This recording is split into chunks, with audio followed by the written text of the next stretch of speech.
I thought we agreed you would open up in our next session, Jane, Mr. Irwin said.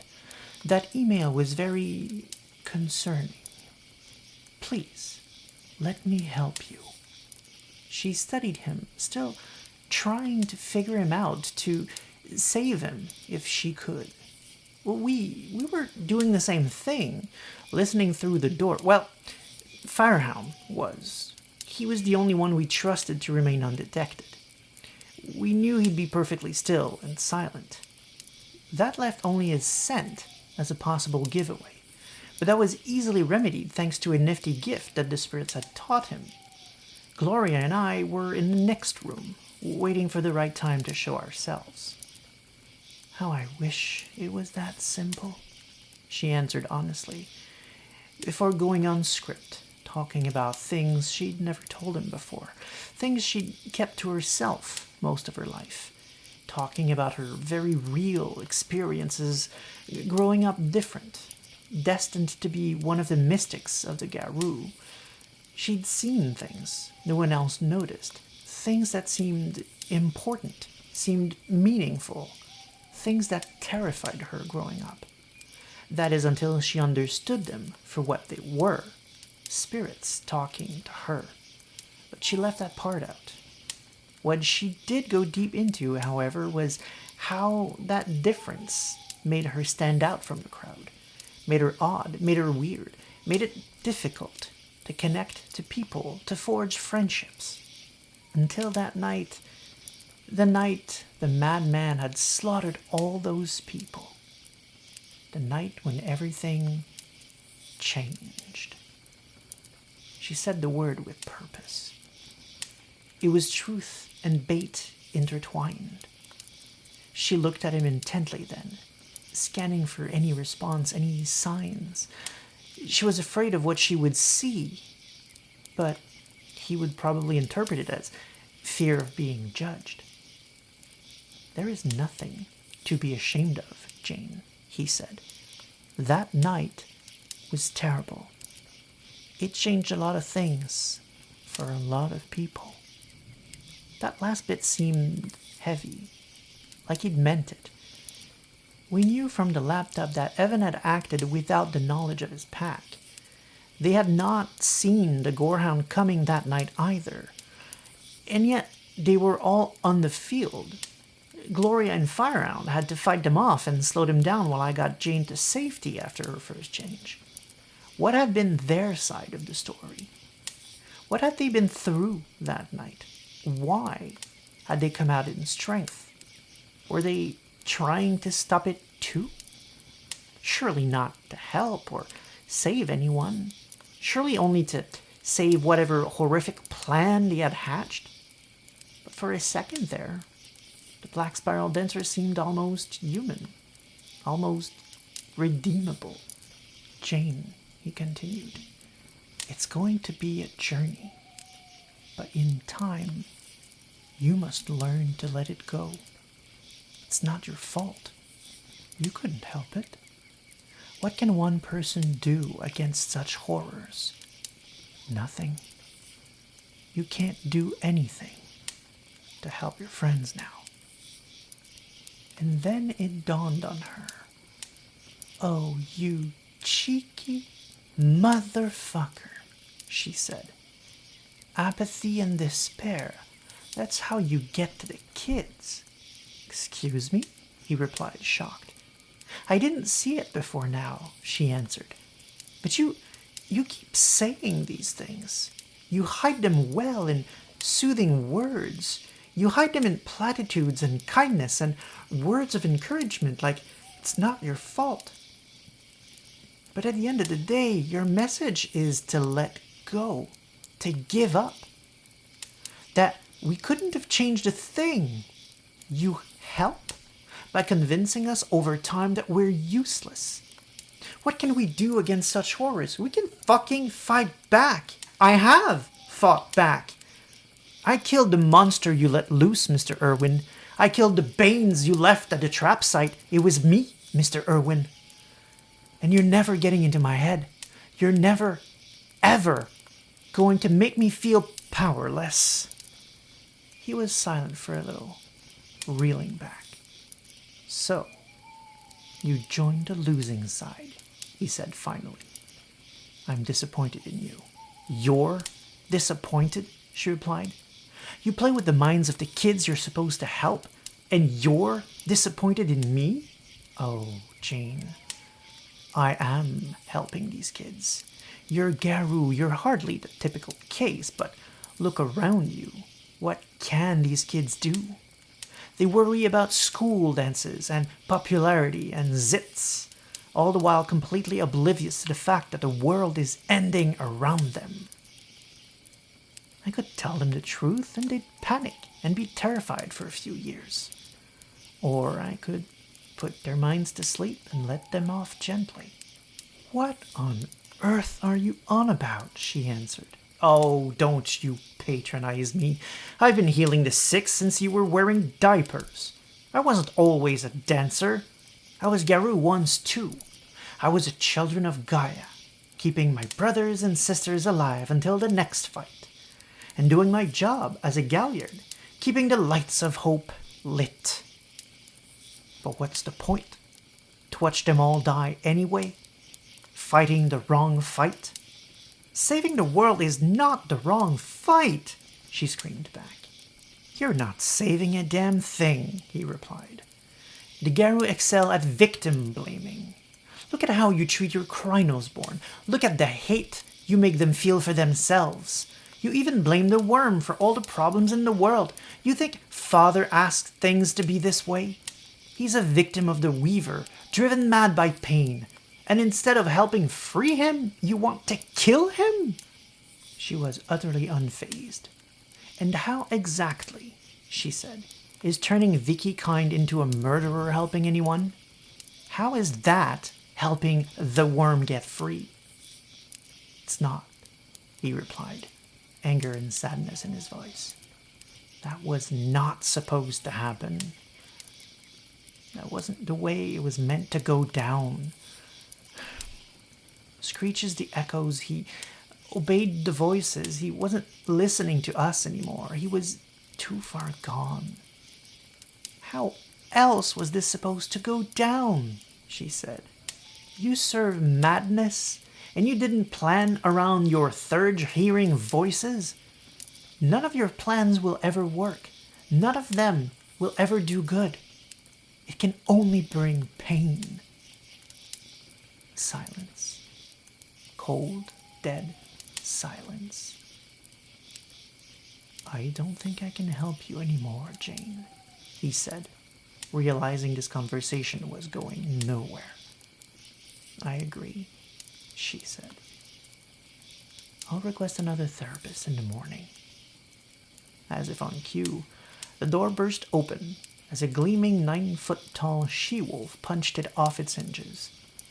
I was expecting her to go immediately after Mr. Irwin, but instead she snapped the door over her knees, held up a finger towards the Black Spiral Dancer in a hold-up gesture, turned around and threw the damn thing as far as she could along the hallway.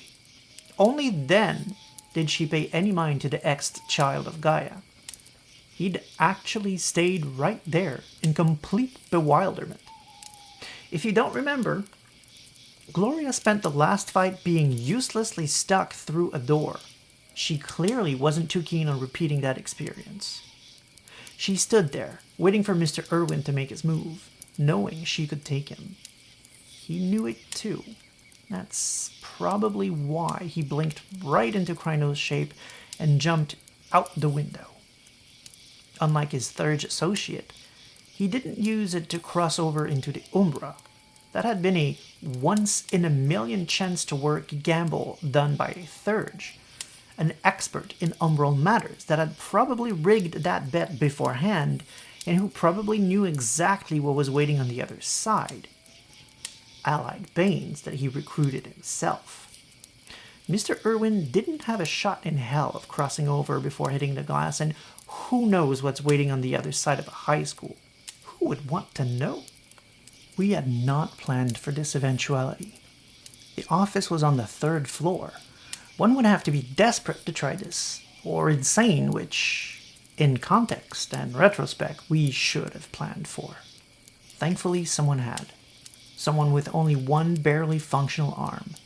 Aaron McNichols, Stormclaw, Athro, Aram, and Warder of the Sept of the Shadows by Firelight, unleashed what hell he could in his condition on the Black Spiral Dancer, buying us precious time to make it down to the schoolyard. Even from within the brick and mortar of the school, we could hear them outside. From the sound of it, Aaron was in no shape to do this, but he kept going. That is until the earth turned against us. While we were halfway down the stairs, we heard Mr. Irwin send out something I can only describe as a howling plea for help. His howl was meant for deep, dark things to hear, and whatever they were, they heard, and they responded. Within seconds, the stairs shook. I lost my footing and went over the rails, holding on for dear life. Gloria grabbed me with one hand and made sure I was stable before continuing to rush down. All around us, the world was shaking. The walls were rattling and soon gave way, taking the second-floor landing along with it. Gloria and Jane tumbled outside on their legs. Gloria still in Krynos, Jane shifting Glabro mid-fall. They hit the ground running as the last of the tremors rumbled. There was no sign of Aaron. Just my luck, Mr. Irwin said in the Garou tongue, much more appropriate in Krynos. I crush one Garou in the rubbles, and two comes out. Firehound was helping me back to my feet, and we both froze, worried. Could a Garou in Krynos survive the bottom half of a 3 stories high brick wall falling on their head? Could Aaron, in his condition? We climbed down and got to digging around, leaving Gloria and Jane to do the fighting. It wasn't how I would have planned it, but that's how it had to play out. They were already engaged, and while I still wasn't sure how I felt about Aaron, I wasn't about to let him sacrifice himself for our blunder. Gloria, as you know, has brittle claws. She can't use them in a fight. Jane, however, had no such problem and had closed in full bow form, exchanging blows with a much more experienced opponent. But just because Gloria couldn't use her claws doesn't mean she can't be the difference in a fight. In fact, her fights are generally very much one-sided. In this instance, she picked up an armful of bricks, and she was throwing them with skull-breaking force at Mr. Irwin at random intervals, forcing him to make mistakes. His deadliest swings missed Jane by leagues, and he was leaving her openings that she was quick to capitalize on, opening gashes and spilling his blood all over the pavement where kids gathered every day. But the Galliard wasn't a complete idiot. He bid his time, knowing Gloria would have to gather more ammunition sooner or later, so he avoided what he could and waited for his one chance to unleash death. Gloria had barely turned to grab a few more bricks that Mr. Irwin was already on the move, taking Jane by surprise. But Gloria was no fool either. She knew it was coming, and had feigned interest in more bricks. She jumped between the two, took the slash in her gut, and raked her claws across his face. Yes, her claws. 2 of them broke off in a sickening tearing sound, ripping her own fingers to shreds. Mr. Irwin stumbled backwards. It doesn't matter who you are. Get slashed in the face, you're going to recoil in pain. Anger got the best of him then. He growled as he grabbed a pair of bricks he clearly intended to pelt Gloria with, and just as he was extending his arm to throw it, Jane stabbed him in the belly with one of Gloria's broken-off claws. As he doubled over in surprise and agony, she thrust the second claw deep into his eye, grabbed his head with both hands, and slapped it on her knee, driving the claw the rest of the way into his brain. Now how's that for a rite of passage? Talk about starting on a high note.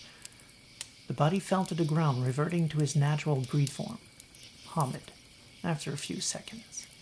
Jane helped Gloria back to her feet, and they both came to assist me and Firehound in clearing Aaron from the debris. He was in pretty bad shape. Stop it, fuck, he managed to say with ragged breath. We'll get you out, Jane said, still hopeful. No, you won't. he replied. I'm done. This is it. At least I went down fighting. At least I'm dying before I turned into him. He spat the words towards the Black Spiral Dancer. No, just hang on, Jane said. We've got you, Horace. You go be happy, he said. I swear to God. Molly loves you. I die knowing she's in good hands. Gloria, he said, grabbing onto her. You're the best fighter of the Sept now after Thunderdrop. And you just took a hit to save someone you love. That's what being a warder is all about. Let them know I'm recommending you to replace me. And Jane, thank you. You were right. I did let hate take over. I would have let it go too far. Might be I already did. And Firehound, good boy. And then he just let go. Of hate, of rage, of anger, and of life.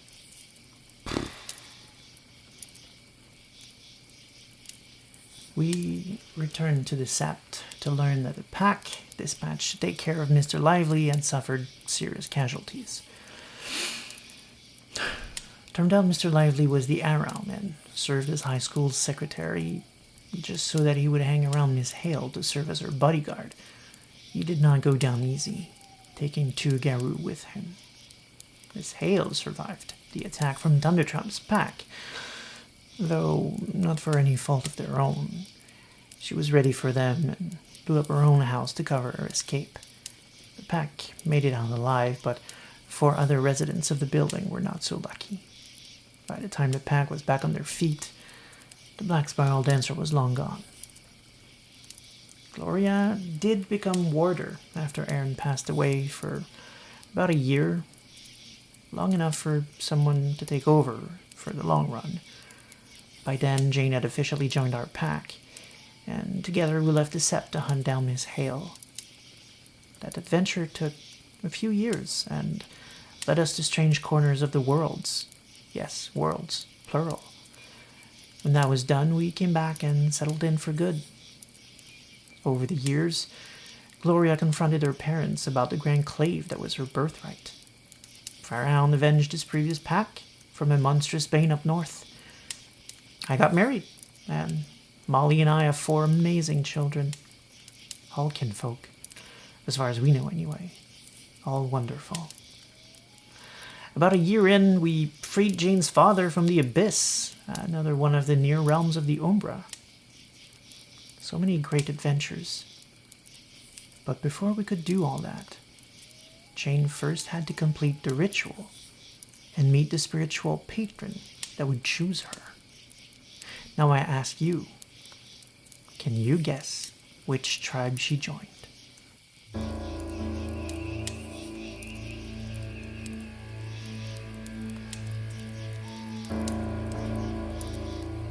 This has been A Rite to Remember, Season 2, Episode 20. A series of lore videos for Legacy Werewolf the Apocalypse, presented through an immersive narrative. Lore doesn't have to be a barrier to entry. When I started my first LARP, I had the revised core book, and that was it. That game lasted 3 years, and ended with the apocalypse. I didn't end it because I ran out of fumes or stories. Far from it. Hell, I'm still telling werewolf stories now. Like, right now. I only ended it because I wanted to end on a high note, and create a game that would be remembered. And my players still talk about it fondly over 20 years later. 21, in fact, as of writing. I didn't do that by knowing all of it from the get-go. I read the books as I went along, bringing in more and more concepts as I continued to read. My mind constantly and consistently blown with every new book. Because that's what lore is. wondrous treasures to discover and use in your game, not limitations. And whatever you don't like or find offensive, you can yeet into the sun. You're not beholden to the lore, and you'll never be able to use it if it's not in the books, which is my biggest problem with W5 and the current team. The current development team sees lore as a problem. I'm not making it up. They straight up said so to my face on Discord. You can see it. It's probably still on their Discord channel. And they've said so elsewhere too. They believe lore is gatekeeping. And instead of looking for ways to make it digestible and fun, they just ditched it. And I get it, on some level. But of course, people look at the 20th anniversary editions and think, wow, that's a lot. That edition was never made to introduce anyone. It wasn't designed as the 4th edition, as it's now officially been renamed years afterwards. It's the everything is in it, let's celebrate 20 entire years of content edition. It specifically tried to cram as much as it could in one book for those who were already fans.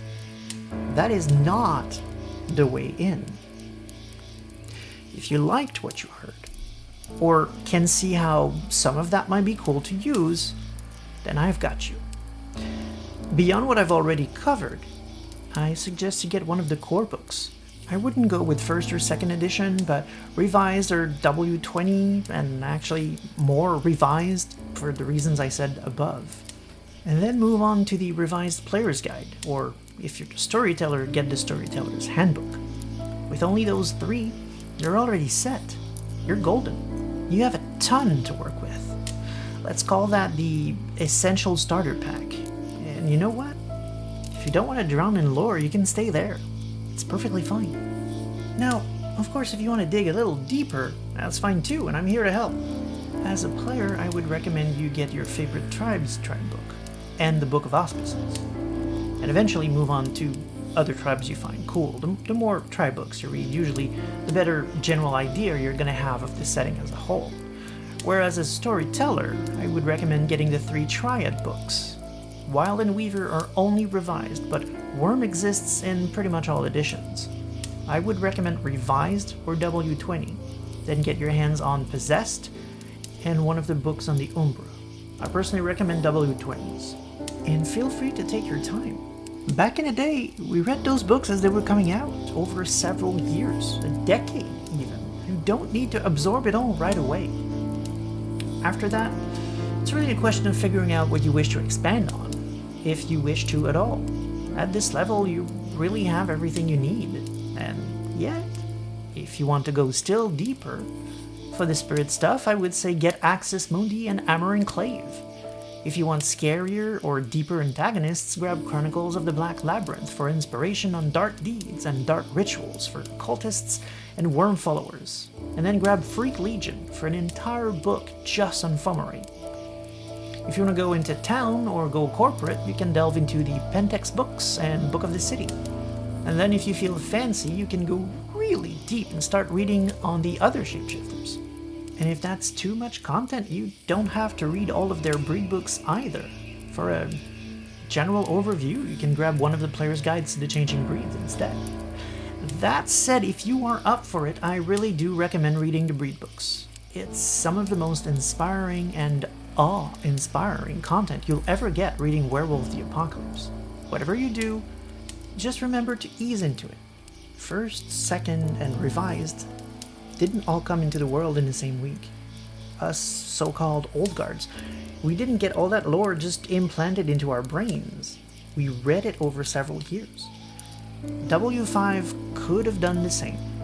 It should have progressively reintroduced these concepts and ideas one book at a time, easing new fans into it, adding a fresh coat of paint. Try a new system, sure. Change the status quo by bringing in new factions or new enemies, sure. Update it with new sensibilities in mind, hell yeah. Aggregate what was disparate. Use the benefit of hindsight to put it all together better than before, creating a new edition that blew away all those that came before. But that's not the edition we got. Well, unless there's a massive change in direction in the future. The current path is to make everything vague and undefined. But if you want the edition we never got, then you'll need to come up with it yourself by massively homebrewing stuff back in. And I can only hope that I was able to help you with that. Or you could give me several $1,000,000 so I can buy the IPs. Whichever you prefer, I'm not picky. Assuming that sounds cool to you, then whether you choose to go straight back to Legacy or homebrew it back in, know that not all of it is going to be for everyone. That's okay. Remember that you can tweak. The use of safety tools like veils are a great way to determine what you and your players don't wish to engage with. I sincerely hope you have enjoyed the oft tragic stories of the Garou, and have been inspired to tell your own. I hope you have seen the depths of what can be done with lore, and how you can use it in your games. To be honest, even this story barely scratched the surface. We barely touched the Umbra and Near Realms. We barely covered spirits, barely mentioned the changing breeds, barely touched the Triad, barely touched Pentex, didn't even touch Gorgons, drones, Kami, abscesses, and more. But that's going to have to be your journey of exploring the books, discovering those gems, and using them in your chronicles. Oh, and don't forget to comment below, letting us know what tribe you think Jane ended up joining. And with that, our show is ended. I hope your pack has the best of times telling your own stories by the shadows of the firelight. It's your turn now.